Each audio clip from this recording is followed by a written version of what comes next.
Yeah, I'm gonna share. Okay, I'm gonna quick share my screen here. You guys see what I'm seeing? Lawns to legumes. Yeah. Okay. So like I said, I'm Jessica. I'm the community organizer. I've been working with a group that had applied for a Lawns to Legume demonstration neighborhood grant through the Lawns to Legume program. And so we received a little over $27,000 to put in pollinator gardens in the demonstration neighborhood. So most of you all know this. I'm just going to repeat a little bit of it. And so we've been working since June to do some of these installations, and I thought we'd give an update since we've been spending so much money lately to get these put in. And so we just wanted to make sure that we're just really transparent with everybody of what's been happening and how things have been going. So let's see, here we go. So first of all, I'm just going to say kind of some of the things we have done since May. It's kind of been a whirlwind. So we started out in May with neighborhood pollinator meetings. So this is one that was at Orchard Rec Center. And we pretty much just flyered the neighborhood and let them know we're going to have a speaker come, talk about pollinators, talk a little bit about the grant. And so we had 3 of those meetings happen, one via Zoom, one at Orchard Rec Center, and then one at the front high rise. We also started a seedling stewards program, which is Julia actually, who was on the call. I don't know if I see her anymore. Anyway, Julia had a whole bunch of seedlings that she donated to the neighborhood and whoever could use them in our program. And so as the seedlings got bigger, we had people in the neighborhood that volunteered to take care of them until we were able to plant them in the boulevard. So we had, I believe, 5 neighbors. I know my neighbors like shared a table in between their 2 houses. And so I got to watch as they took care of them together while they were waiting to be put in the boulevard. So we had that program and still have that program going. And we actually had more than we ever needed for our boulevard. So we're looking to see how we can kind of distribute those throughout the neighborhood or with people who need it as the season goes on. We have started a Garden Buddies program. So all of the people that got installations, which we'll talk about later on, are hopefully going to be matched up with a garden buddy. I think we just today got our last person that will get matched up with someone. So that's just an experienced gardener who kind of comes alongside if people have any questions. We have some orchard garden stewards that have been watering the lawn at the Orchard Rec Center site. We have 7 people that are doing that. And then we've had a couple work days, and we have our St. Pollinators Facebook page. So once we started meeting regularly, we renamed ourselves, I guess, the St. Pollinators of South Como. And so if you see that, that's our group that's been meeting. So that's kind of like how we've been engaging with our community. It's funny in this picture because I see a lot of our site hosts here that we actually didn't know at this point. And so it's kind of fun to see them. This is where we met many of them for the first time. So then we got started in July. At the beginning of July on the left, you see where the Orchard Rec Center, what was there before we started. So lots of thistle, lots of weeds. And we had a work day there where well, our installer had said that they would clear it out, and we thought it was too much money until we cleared it out and realized that next time we will definitely pay them to do it. It was a lot of work. And so you'll see down there the work day that they had clearing it out and then solarizing it. And then on the right, I had to quick go snap a picture because I realized we didn't have any after pictures. So that was actually as of today. And then today, as I was driving by, biking by, I stopped my bike really quick because I saw my first little monarch over at our pollinator garden. So I had to include that picture in here today. So that has been going well.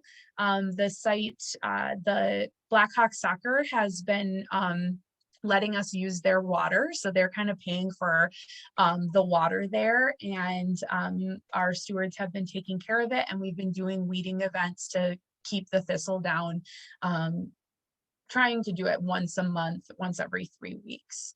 So just as far as finances go, you'll see on the top, we went with Sacred Spaces, who is our installer, who has installed all the residential and this community one. It's 700 square feet of garden. It's huge, which is like trying to water that thing. It's like an hour. It's crazy. And then we were granted $5,000 for that. And it was about 4,000, well, not about, it was 4,485.84 for that. So we came in under budget for that one. I'll stop here and just say any questions on the Orchard Rec Center site. I got a thought that could help. Prairie plants generally are pretty drought tolerant and drought resistant. So once they're established, which the pictures look like they are, you might not need to water them anymore. And thistles love water. So the more you water, the more thistle you're going to get. So just a heads up. Oh, trust me, every morning or the mornings we water, we're like, wow, I feel like we're growing a really great batch of thistle here. So that's really good to know. Yeah, we were trying to figure out how long it would take for them to be,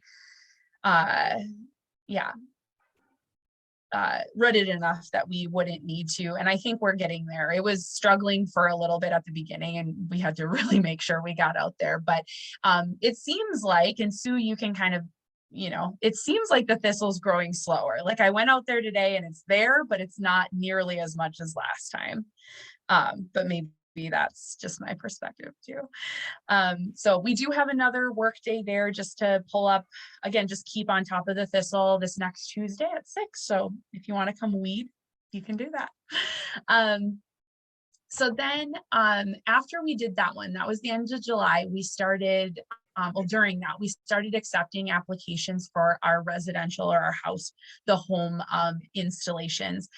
We, in our grant, had put 5 boulevard gardens and 4 bee lawns that we were planning on planting through this grant. And so we accepted applications throughout July and chose 9 site hosts. I do have to point out, I just like to make sure that we point this out. One of our goals was really like equity and creating access to something like this. So we made sure that we flyered all the houses instead of just, leaning on kind of the modes of communication that we normally do, kind of reaching the same people. And so we were really excited that there was a lot of the groups that are traditionally not reached or by the community councils that are part of this program. A lot of new gardeners, which was really exciting, that it's people that wouldn't maybe normally think of this, and they were really excited to try this out, which is why we have garden buddies, so that they can help them. So we had 9 site hosts chosen, 5 boulevard gardens, 3 lawns. We did have 2 site host meetings, which were really fun because we're all just neighbors over there. And so it was just 2 get-togethers to get to know one another, explain the program, kind of sign the paperwork, and go through things with the site hosts. So you'll see on our map kind of where they were. One thing we noticed, and this makes sense because we all live like right on this side, but we really concentrated to one end of the demonstration neighborhood. So our goal for next year is to really reach out to the other end of the neighborhood, because this is about half of the demonstration neighborhood that all of them are in. So the residential installations, I have a few before and after pictures. I'm still kind of collecting some of the documentation. So again, Sacred Spaces did these. We ended up doing 8 sites. We had a few actually drop out and then 1 kind of take their place, just not understanding the bee lawns, which was good for us to realize, like, to do more education on what a bee lawn actually is. And so we ended up only having 8 sites. We have $12,000 granted for that, and we have spent about $6,000, a little over $6,000. And that was just, the bee lawns cost a lot, like a third of the price that we budgeted in our grant. And then the boulevard installations also cost a lot less. So overall, we're coming in really under budget, which means that we could probably do some more programming in the spring too, which is exciting. Let me see if there's more on the residential. Nope. Any questions on the residential installations or any of the installations that have happened? Just a quick note, those have all happened, like literally the last one was on August 30th. So we're still coming down off of the whirlwind that was like our installation month. But any questions on these ones? What's going into a bee lawn? That's a term I'm not familiar with. I'm glad you say that, Jeremy, because I I came into this with not a lot of garden knowledge. I always admit that right away. Like, I'm the administrator, project manager. That's what I am. And I've learned so much. And so I thought that everybody but me knew what a lawn was. And that was one of our big mistakes when we did this, is nobody really knows what a lawn is. So pretty much, and I have some backup here with Sue and Julia. But a lawn is pretty much like, I have to say it like this because I think people will understand. It's pretty much reweeding your lawn. So it's putting things in your lawn that will flower, what we maybe growing up would consider, like our parents tried to get rid of, my parents tried to get rid of in their lawn to make it this lush green, like, it's putting in like clover. There's a seed mix that I think Minnesota Native Landscapes has, that is different blooming, low cover seeds that bloom and are pollinator friendly. And so what they did to install it was, you kind of mow the lawn as short as it possibly goes. They rustle up the soil to just make sure that the seed takes, put the seed on, and then they put what is it called, clean straw, is that over it, to just make sure that it doesn't all get eaten by critters, although we have been battling critters on all of our lawns lately. So that's a bee lawn. It's going to be like a low cover crop of blooming plants that my mom would have called weeds.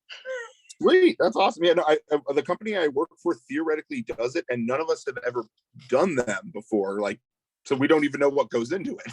But white clover makes sense. So awesome. Yeah, and it's pretty easy and it's pretty inexpensive. It costs us about $500 to do like an entire lawn, like all front yard, some backyard, boulevards.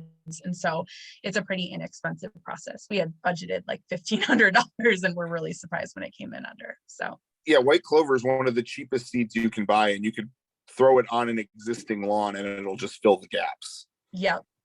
And it's pretty drought resistant and easy to get going. So that's one that, I mean, we'll see how it goes because we just planted them.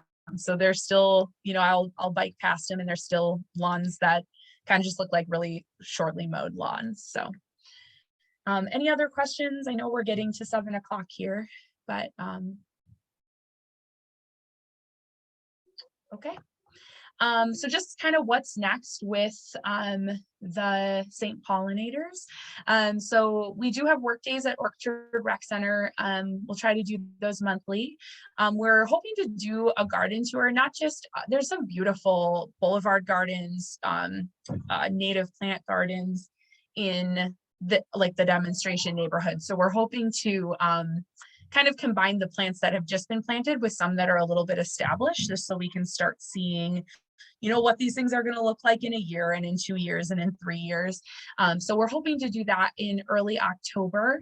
And then right now our big thing that we're doing is working on the Jameson front lot. We are going to put a pocket prairie in the Jameson front lot.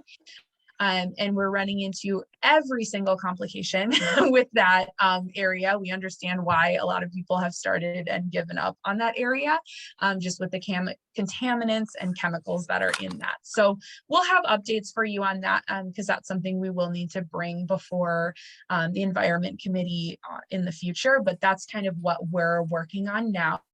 I know somebody had mentioned, I think it was it Michael? Yeah, that had mentioned DIY workshops for boulevard gardens. So we are kind of looking at doing that, or maybe a possible, since we have the extra money, a possible second round of residential installations in the spring. And then just one other thing, and this is more of a kind of asking permission, maybe. We met today. We've been meeting weekly on Wednesday afternoons to kind of get this stuff going and keep going. And I think we're at a place where we can not do that. And so we were talking today about how it might be easier to maybe set aside some Environment Committee time to just quick do some updates, or if we have like upcoming things that are happening, to be able to kind of fold the rest of the Environment Committee into what's been going on there, just getting some knowledge from everyone, and being able to kind of tuck our meetings into this meeting. So I'll be reaching out to you, Ben, about what that maybe could look like.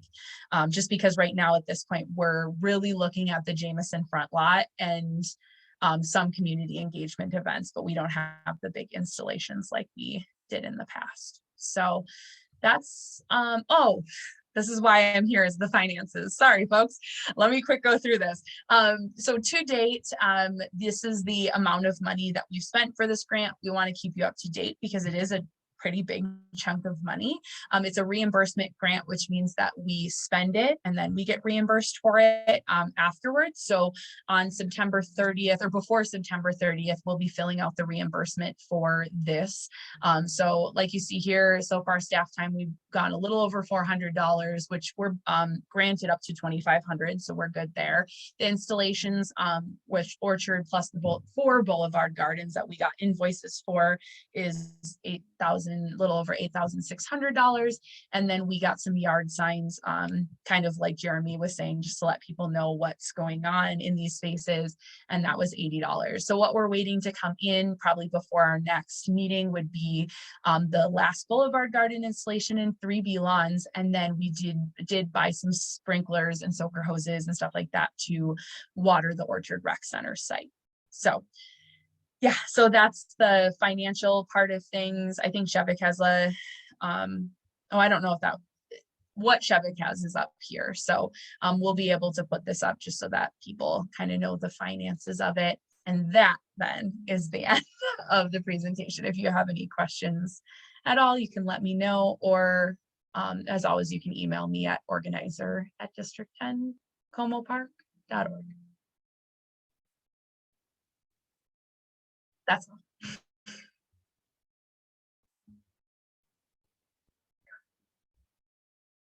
Yeah, and I wanted to thank Julia and Sue for showing up tonight. They're part of our regular weekly meeting, so it's fun to see them here. That was a wonderful update, Jessica. Thank you so much, and nice presentation too. Yeah, it's really been amazing to see this project come to life over this past year, and I look forward to continuing having that grow.